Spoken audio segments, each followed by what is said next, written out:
Hello, this is Mr. Kanaar from Saginaw High School. We're going to be doing another episode here, so to speak, of homework problems that we did in class on page 443, problems 33 through 48.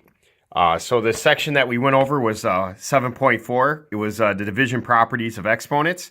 The book does a good job showing you here exactly how you use the properties for the exponents. When you have two bases that are the same in the numerator and in the denominator, how you use that to subtract the exponents. Here's the actual algebraic formula. The book gives a good example.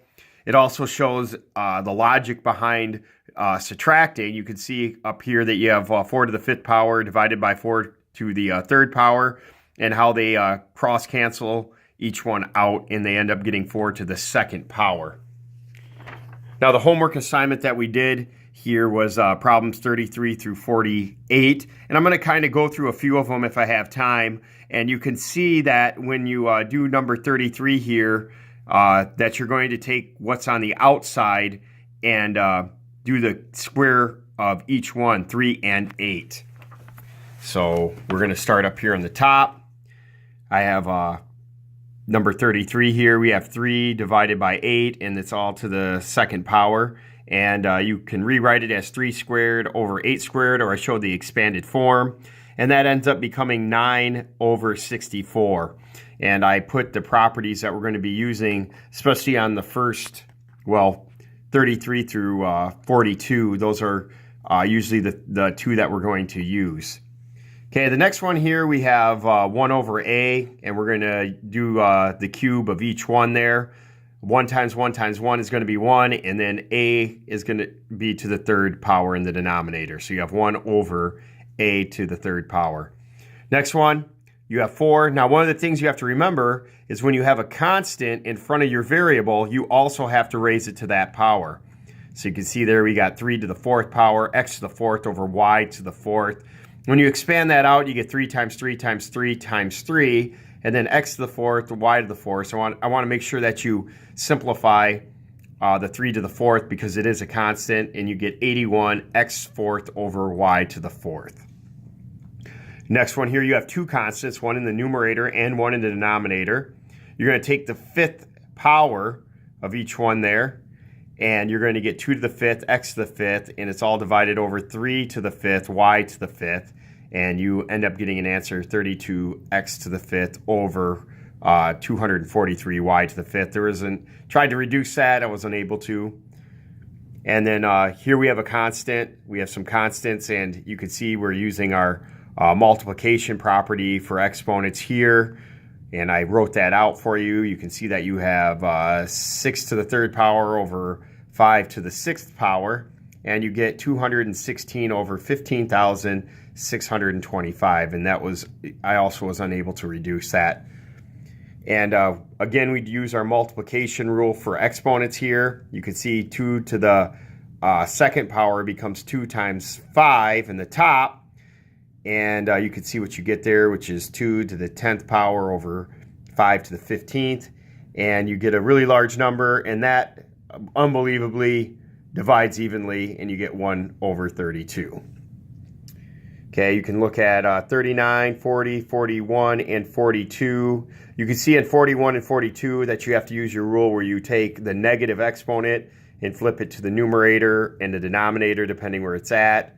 And you can see the answers there up here on the top on 39 and 40. Same thing with the exponents there. You're going to multiply the exponents of what's inside for the exponents. So I got 8 to the 1st power. You multiply that by 6. I have n to the 5th power, and you multiply that by 6 also. And that's your answer. You can see what I did down here on 40 also. Same similar idea. Thought it was a Q there at first. That's why those 9s look kind of crazy. And I got 8 to the p to the 3rd. I'm sorry, 8p to the 3rd over 729. Now, as we go along, the problems get a little bit more intense. Here you can see on 43 that I have 7x to the 3 over 2 power, all over 5 y to the 4th. And then in parentheses, we have -2. And see, I multiplied each one of the exponents. I did the fraction work down here because you can see there's fractions up top. You have a 3 over 2 times negative 2. Did the fraction work there. You can see how I simplified everything through. You can see what I had to use. I had to use our multiplication rules for exponents, and then I also had to drop the negatives and the negatives in the numerator down to the denominator to make the exponents positive and vice versa. And I also had to use the rule where we were multiplying the exponents on the outside of a fraction, and that I had to multiply both of the top and bottom exponents. So that's what that is there. And you can see you have 5 to the second power y to the 8th divided by 7 to the second power x to the third. 25y to the 8th and over 49x to the third is your final answer. 44 here, same thing. I'll kind of go through it. You guys can kind of look through what I have. I'm not going to do too much speaking on this because this is the same thing. Again, we have fractions. Some of the students in the class are real paranoid about doing fractions. I really wanted to go through and show you the work there. You can see how I got that. Everybody can see how I got the, how I ended up getting 1/2 all the way through. And I gave what the, what algebra I used in order to solve that. So you can go back and look at that if you want to. And 45, same thing. Again, I have fractions. I showed the fraction work down here. You have 1/2. You have to multiply it by 2. It ends up equaling 1. Okay. All the way through. And then I showed the algebra that I used. The algebraic properties, I should say, that I used. All right, let me give you an overview of 33 through 42 in case you just kind of want to go through that and look at it. And let me give you an overview of 43, 44, and 45 in case you want to check that out. You can freeze the screen or pause it on YouTube and kind of go through that and look at it. And last but not least, we had 47, which was really similar. I'm going to take what's inside now. I have to multiply the -3 to each one of the exponents. Remember, the constants is like 6 to the first power and 3 to the first power also, and I'm going to multiply that by -3. Then I do the ends also.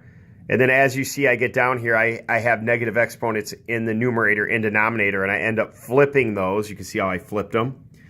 And then I ended up multiplying 3 times 3 times 3, which is 27, and I have 6 times 6 times 6, which is 216. That reduces. I had that negative up there. You can see that negative up there, right there. That's going to be -3, so I brung that down to the bottom right there. And then those were the algebraic properties I used in order to solve. And the last two is kind of the same thing here, especially on 47. You have some fraction work there. I should have put the fraction work down in the bottom. But I ended up getting b over 35 all over b to the 4th, and I subtracted that out, and I ended up getting b to the 31st power. And the last one, you can see it multiplies to 0, and you know the rule. Any base to the 0 power equals 1. So let me give you an overview on that. Right there. So if you have any questions about how I did the problems, you can see me in class. I'll help you guys out. Remember, this is Mr. Kanaar from Saginaw High, trying to change one student life at a time. So hopefully I see you guys in class, and I'll talk to you later. I'll make sure I get that next assignment up soon.